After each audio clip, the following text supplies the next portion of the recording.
नमस्कार दोस्तों, stock market studies में फिर से एक बार आपको बहुत-बहुत स्वागत है। तो आज फिर से आपके सामने कुछ इम्पोर्टेंस कंपनी का अपडेट लेके आया हूँ और इस वीडियो में आपको जो जानकारी मिलेगा, वो सारी जानकारी एज़ ए एजुकेशन पर्पस में होगा। मेरी तरफ से कोई भी बाय एंड सेल का रिकमेंडेशन नहीं है। आपको सारी चीज़ में सिखाने के लिए इस वीडियो आपके सामने लेके आया हूँ। तो प्लीज़ सीख कर काम करिए, तभी आपको हमेशा एक स्टेबिलिटी मिलेगा। तो चलो देख लेते हैं कौन-सा कंपनी है इस वीडियो के अंदर। तो उससे पहले मैं रिक्वेस्ट करूंगा, चैनल को सब्सक्राइब नहीं किया तो जरूर कर लीजिएगा और अभी तक आपने टेलीग्राम को ज्वाइन नहीं किया वो भी कर सकते हैं, जहाँ पे आपको बहुत सारे अपडेट्स पहले से ही मिलता रहेंगे। तो सबसे पहले मैं बात करूं कि जो जो कंपनीज यहाँ पे मैं डिस्कशन करूंगा वो सारे कंपनीज मेरे खुद के पोर्टफोलियो की कंपनीज है, मेरे खुद के स्विंग ट्रेडिंग्स का कंपनी है। तो आप किसी भी कंपनीज को as a buy and sell का रिकमेंडेशन मत समझना। तो फर्स्ट जो कंपनी है जिसके बारे में डिस्कशन करूँ उसका नाम है इंडियन रेलवे फाइनेंस कॉर्पोरेशन। देखिए, इंडियन रेलवे फाइनेंस कॉर्पोरेशन जिसको आप आईआरएफसी नाम से जानते हैं, इस कंपनी का एक पॉइंट बहुत बेस्ट है, बहुत खासियत है कि देखिए बहुत सारे कंपनी क्या क्या होते हैं, बहुत सारे फाइनेंस कंपनी मतलब एनबीएफसी में जो डिफॉल्ट है, मतलब कस्टमर जो डिफॉल्ट कर देते हैं लोन्स को, उसमें परसेंटेज देखा जाए तो बहुत सारे कंपनीज के ऊपर देखने को मिलेगा।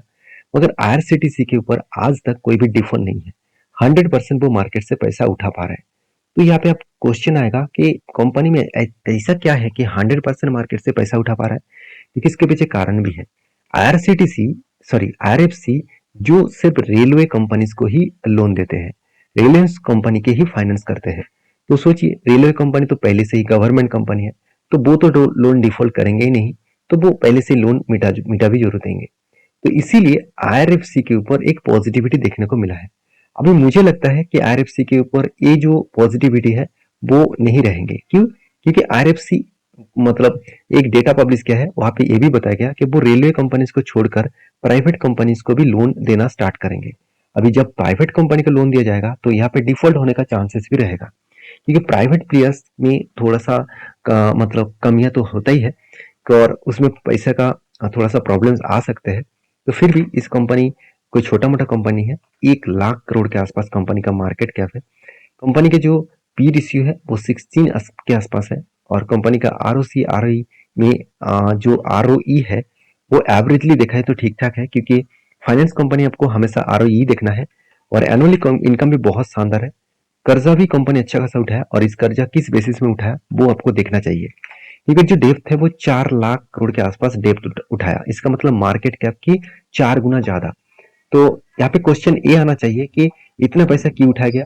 पहली बात, कंपनी एक फाइनेंस कंपनी है, तो फाइनेंस कंपनी और बैंकिंग कंपनी में आपको हमेशा कर्जा ज्यादा दिखेगा, क्योंकि वो पैसा मार्केट से पहले मार्केट से वो सॉरी मतलब वो पैसा खुद लोन लेते हैं और उसके बाद उस पैसे को कस्टमर को लोन के हिसाब से देकर इंटरेस्ट कमाते हैं।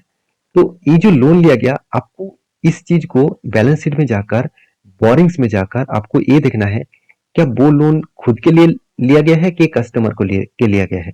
अगर वो लोन बांटने के लिया गया है तो ठीक है, जैसे long term borrowing, short term borrowings. अगर long term borrowings and short term borrowings में कुछ लोन दिख रहा है तो सोचिएगा कंपनी के ऊपर कुछ गड़बड़ी है। अगर वो ही लोन्स आदर्श बोरिंग्स के हिसाब से दिख रहा है तो सोचिएगा कंपनी कस्टमर को लोन देने के लिए ही सारे के सारे पैसा मार्केट से उठाया है। तो इस पॉइंट को आपको मतलब हमेशा देखना चाहिए। और रही बात कंपनी के रिजर्व का, तो रिजर्व भी देखिए 4,000 करोड़ के आसपास रिजर्व था, वो बढ़ के हो चुके 32,000 करोड़। तो रिजर्व एक अलग लेवल में खुद को बढ़ा चुके हैं। और कंपनी का जो नेट प्रॉफिट है वो भी देखेंगे तो क्वार्टरली जो रिजल्ट है वो यहाँ पे भी अच्छा खासा कंपनी सेल्स को इंक्रीज किए और कंपनी के एक्सपेंस एकदम ना के बराबर है, क्योंकि कंपनी फाइनेंस कंपनी है। इसमें कोई रॉ मटेरियल्स का खर्चा नहीं है, सिर्फ ऑफिस का खर्चा है और एम्प्लॉय का कॉस्ट का खर्चा है। अगर यही चीज मैं आपको दिखा दूं तो सिर्फ आपको एम्प्लॉय कॉस्ट दिखेगा और वो भी ना के बराबर, उतना ज्यादा एम्प्लॉय लिया ही नहीं। तो कंपनीज के सबसे खासियत यही है कि इसीलिए कंपनी कंटिन्यूसली खुद का प्रॉफिट को अलग लेवल में रिप्रेजेंट कराया। और इसी चीज को मतलब देख के आपको एक चीज ये भी देखना है कि कैश कन्वर्जन साइकिल्स जो 3,730 दिन लग रहा है, मुझे यहाँ पे कुछ डेटा गड़बड़ी लग रहा है। गड़बड़ी मतलब मुझे लगता है ये डेटा कुछ मतलब गलत एंट्री हो चुके हैं कि इतना दिन नहीं तो लगना चाहिए। फिर भी मैं रिसर्च करके आपको जरूर बताऊंगा इस तरीके से क्यों दिखा रहा है। क्योंकि देखिए, कैश कन्वर्जन साइकिल्स का मतलब होता है कंपनी मान के चलिए 1 लाख रुपया मार्केट में बिजनेस में इन्वेस्ट किया, वो कितने दिनों के बाद वो पैसा प्रॉफिटेबिलिटी होकर, प्रॉफिट हो लॉस हो कुछ भी हो, घूम फिर कर कंपनी के हाथ में कितने दिनों के बाद आ रहा है, तो उसी को कहा जाता है कैश कन्वर्जन साइकिल्स। तो यहाँ पे इतने टाइम देकर मेरे तो मतलब होश ही चकरा रहा है कि 3600 डेज, तो सोचिए कितने साल तक कौन वेट करेगा, तब तक तो बिजनेस ही बंद हो जाएगा। तो मैं थोड़ा सा यहाँ पे डेटा शायद गलत दिखा रहा है, कोई बात नहीं। आपको कंपनी के परफॉर्मेंस के बारे में बात करें तो कंपनी के एज ए इन्वेस्टर, प्रोमोटर से लेकर एफएसडीएस पब्लिक हर किसी के पास इन्वेस्टमेंट है।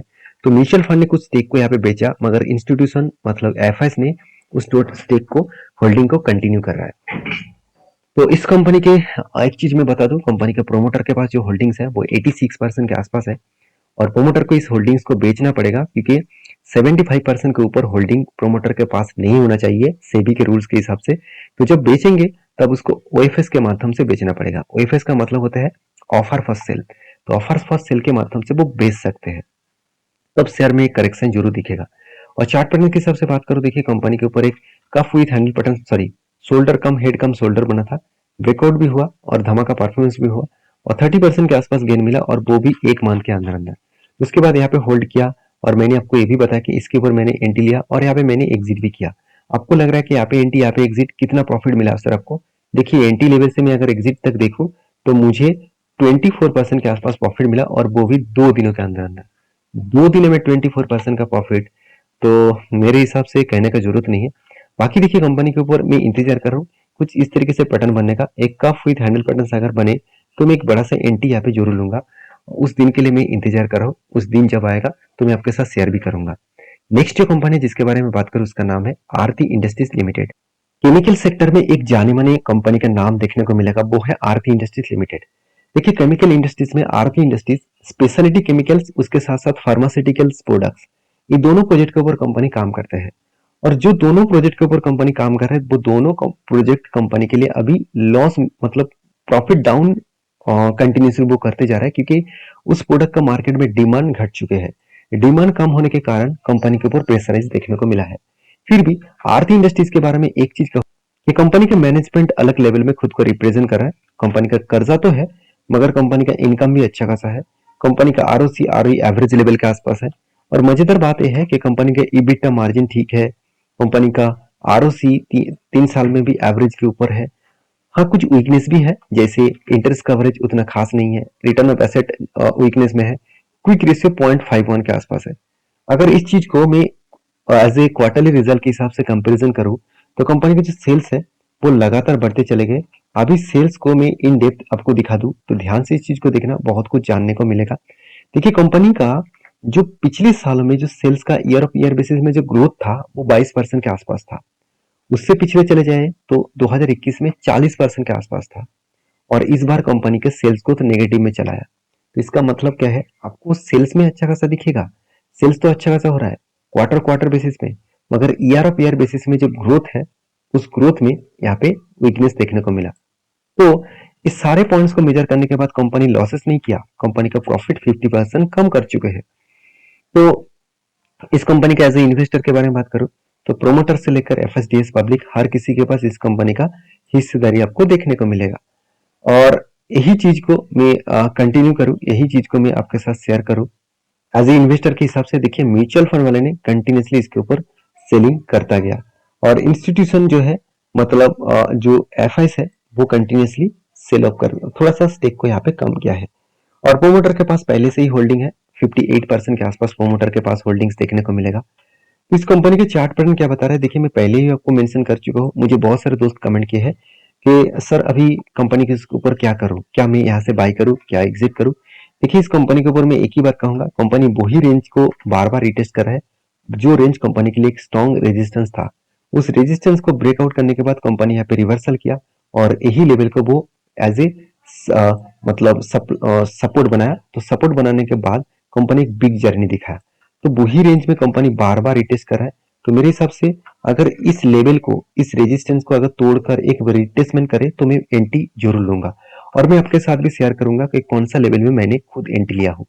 तो नेक्स्ट जो कंपनी है जिसके बारे में बात करूं उसका नाम है इंडिया मार्ट। तो इंडिया मार्ट इंटरमेश लिमिटेड जो देखा जाए तो एक मतलब पॉपुलर कंपनी बन चुके हैं, ठीक है। कंपनी B2B बिजनेस करने वाला एक अकेला कंपनी है, और वो भी ऑनलाइन प्लेटफॉर्म में।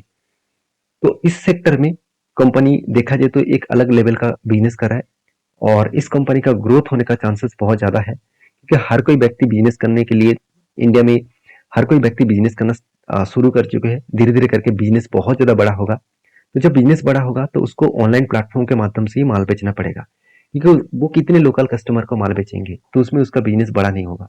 तो इसलिए ऑनलाइन प्लेटफॉर्म में अगर किसी भी माल बेचना है तो खुद का कोई वेबसाइट होना चाहिए। अगर वेबसाइट के माध्यम से आप माल नहीं बेच रहे हैं तो किसी न किसी आपको थर्ड पार्टी प्लेटफॉर्म के माध्यम से माल बेचना पड़ेगा। तो इंडिया मार्ट क्या करते हैं, आपका प्रोडक्ट दूसरे जो कस्टमर खरीदने चाहेंगे, दूसरे जो बिजनेसमैन खरीदने चाहेंगे, उसके लिए ही प्लेटफॉर्म बना के रखे हैं। इसका मतलब हाई मतलब पॉसिबिलिटी है इस कंपनी का ग्रोथ होने का, क्योंकि कंपनी की कोई भी प्रोडक्ट नहीं है, खुद के कोई प्रोडक्ट नहीं है, दूसरे प्रोडक्ट को वो बेचते हैं। दूसरे प्रोडक्ट को मतलब रिस्टोर करने की भी जरूरत नहीं। जैसे अमेजन, फ्लिपकार्ट, स्नैपडील, इस तरीके से कंपनी के ऊपर एक प्रेशर क्यों होता है, क्योंकि इसका वेयर हाउस भी होते हैं, और जहाँ पे कंपनी को अलग लेवल का कस्टमर भी चाहिए होते हैं, क्योंकि इसका प्रोडक्ट का डिलीवरी, उसका मेंटेनेंस, उसका मतलब प्रोडक्शन का जो मेंटेनेंस, सारे चीज को देखने के लिए बहुत सारे एम्प्लॉइज का जरूरत होता है। मगर इंडिया मार्ट एक ऐसे प्लेटफॉर्म बना के दिया जहाँ पे सिर्फ कुछ ऑफिसेस लोग हैं, मतलब व्यक्ति रखा गया है, जिसके माध्यम से टोटली डेटा को मैनेज करते हैं। कस्टमर कौन सा कस्टमर बेचना चाहते हैं, कौन सा कस्टमर खरीदना चाहते हैं, इसको डायरेक्टली वो कोलाबोरेट कर देते हैं। वो बीच में कोई भी प्रोडक्ट मतलब वो स्टोर भी नहीं करते हैं। तो इसलिए कंपनी के एक प्लस पॉइंट के हिसाब से देखा है तो बिजनेस बहुत स्ट्रांग है और फ्यूचरिस्टिक कंपनी है।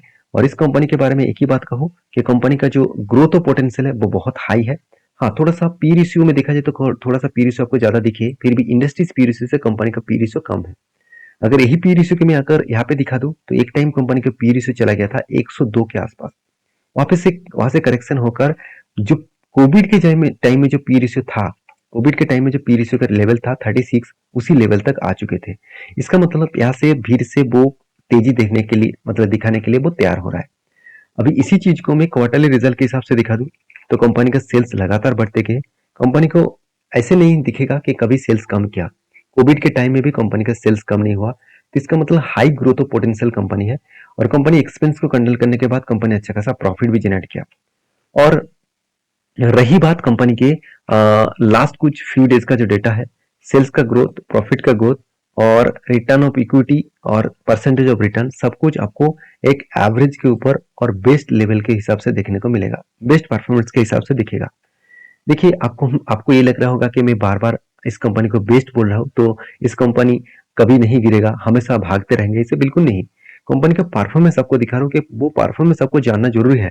अगर परफॉर्मेंस सही है, कंपनी का बिजनेस सही है, मैनेजमेंट सही है, तो उस कंपनी के ऊपर आपको भरोसा होना चाहिए। देखिए, कब वो रिटर्न देंगे, कब वो भागेगा, वो मार्केट डिसाइड करेगा, बायर सेलर डिसाइड करेगा। मार्केट कुछ डिसाइड नहीं करेगा, वो बायर सेलर डिसाइड करेगा। तो आपको हमेशा उसी ट्रेन में चलना चाहिए जो कंपनी, सॉरी, जो ट्रेन एक लॉन्ग जर्नी कर सकते हैं, जो ट्रेन एक सेफ्टी जर्नी आपको दे सकते हैं। बाकी आप समझदार है, समझदारी से काम लीजिएगा। कंपनी के ऊपर जो इन्वेस्टर है उसके बारे में बात करो तो कंपनी के ऊपर देखिए, म्यूचुअल फंड वाले ने कभी भी माल नहीं बेचा, एफएस ने भी कभी माल नहीं बेचा, और प्रोमोटर ने भी कभी माल नहीं बेचा। इसका मतलब हर कोई व्यक्ति इस कंपनी के ऊपर निवेश करना चाहते हैं और कंटिन्यू करना चाहते हैं। क्यों चाहते हैं? क्योंकि इस कंपनी का बिजनेस कुछ हटके है। और इसी चीज को मैं इंडिया मार्ट के चार्ट पैटर्न के हिसाब से दिखा दूं, चलो मैं यहाँ पे आपको दिखा देता हूँ। यहाँ पे लिख के देता हूँ इंडिया मार्ट। देखिए, सॉरी, INDIAMART। तो इंडिया मार्ट के बारे में बात करूं तो आप देखेंगे तो इंडिया मार्ट का जो चार्ट पैटर्न बना है कुछ इस तरीके से चार्ट पैटर्न बना था। एक shoulder cum head cum shoulder बना, और उसके बाद ब्रेकआउट भी हुआ और शानदार लेवल का यहाँ पे टारगेट भी अचीव हुआ। देखिए, यहाँ पे ब्रेकआउट होने के बाद फिर से यहाँ पे रिट्रेसमेंट भी आया था और शानदार तरीके से यहाँ पे टारगेट भी अचीव हुआ। तो मेरे हिसाब से इस कंपनी के ऊपर फोकस रखिए। फिर से कोई एंटी लेवल बने तो मैं आपके साथ जरूर शेयर करूंगा। तो नेक्स्ट जो कंपनी है जिसके बारे में बात करूं उसका नाम है गुजरात थीम्स कंपनी है। गुजरात थीम्स जो कंपनी है, इस कंपनी के बारे में बात करूं तो कंपनी एक छोटा सा कंपनी है, एक स्मॉल कैप टाइप कंपनी, और कंपनी एक फार्मास्यूटिकल इंडस्ट्री से बिलोंग करते हैं। अगर इस कंपनी की खासियत के बारे में बात करूं तो इस कंपनी ने एक अपडेट बहुत बड़ा दिया है। वो अपडेट क्या है? कंपनी स्प्लिट देने का। कंपनी के जो 5 रुपया फेस वैल्यू पहले था उसको कंपनी 1 रुपया करने वाले हैं। इसका मतलब हर एक शेयर में कंपनी को 5 शेयर देने वाले हैं। तो एक्स्ट्रा बेनिफिट के हिसाब से फायदा मिलेगा।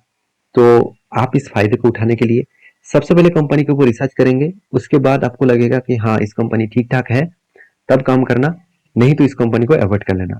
अगर आप मुझे पूछेंगे कि अब मेरे पास इस कंपनी की हिस्सेदारी है, मेरे पास कोई भी हिस्सेदारी नहीं है और मैं कोई ट्रेड इस तरीके से बोनस फीड पाने के लिए इन्वेस्ट नहीं करता हूँ। हाँ, अगर लार्ज कैप कंपनी होता और लार्ज कैप एक बेस्ट कंपनी होता तो मैं उसके ऊपर जरूर सोचता।